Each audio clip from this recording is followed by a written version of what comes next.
ಪ್ರತಿ ಹೆಣ್ಮಗಳು ಮದುವೆ ಆಗೋಕ್ಕಿಂತ ಮುಂಚೆ ಅವರ ತವ್ರ ಮನೇಲಿ ಮಹಾರಾಣಿ ತರನೇ ಬದುಕಿರ್ತಾಳೆ. ಅವಳ ಗಂಡನಿಂದ ಮದುವೆ ಆದ ತಕ್ಷಣ ಅವಳು ಬಯಸ್ತಕ್ಕಂಥದ್ದು ಬರೀ ನಾಲ್ಕೇ ವಿಚಾರ.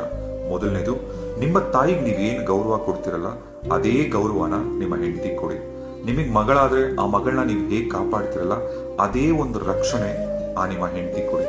ನಿಮ್ಮ ಗರ್ಲ್ ಫ್ರೆಂಡ್ನ ಎಷ್ಟು ಪ್ರೀತಿಸ್ತಿದ್ರಲ್ಲ ಅದೇ ಪ್ರೀತಿನ ನಿಮ್ಮ ಹೆಂಡತಿ ಕೊಡಿ. ಅದಕ್ಕಿಂತ ಹೆಚ್ಚಾಗಿ ನಿಮ್ಮ ಮಕ್ಕಳಾದಾಗ ಆ ಮಗುನ ಹೇಗೆ ಮುದ್ದಿಸ್ತಿದ್ರಿ ಆ ಥರದ ಮುದ್ದು, ಆ ಥರದ ಒಂದು ಪ್ರೀತಿ ನಿಮ್ಮ ಹೆಂಡತಿಗೆ ತೋರಿಸಿ. ಇಷ್ಟೇ ರೀ, ಈ ನಾಲ್ಕೇ, ಇನ್ನೇನು ಕೇಳಲ್ಲ. ಅದು ಆ ಹೆಣ್ಣಿನ ಮನಸ್ಸು. ಅರ್ಥ ಮಾಡ್ಕೊಳ್ಳಿ ಅವಳ. ಪ್ರತಿ ಹೆಣ್ಮಗಳು ಮದುವೆ ಆಗೋಕ್ಕಿಂತ ಮುಂಚೆ ಅವರ ತವ್ರ ಮನೇಲಿ ಮಹಾರಾಣಿ ತರನೇ ಬದುಕಿರ್ತಾಳೆ. ಅವಳ ಗಂಡನಿಂದ ಮದುವೆ ಆದ ತಕ್ಷಣ ಅವಳು ಬಯಸ್ತಕ್ಕಂಥದ್ದು ಬರೀ ನಾಲ್ಕೇ ವಿಚಾರ.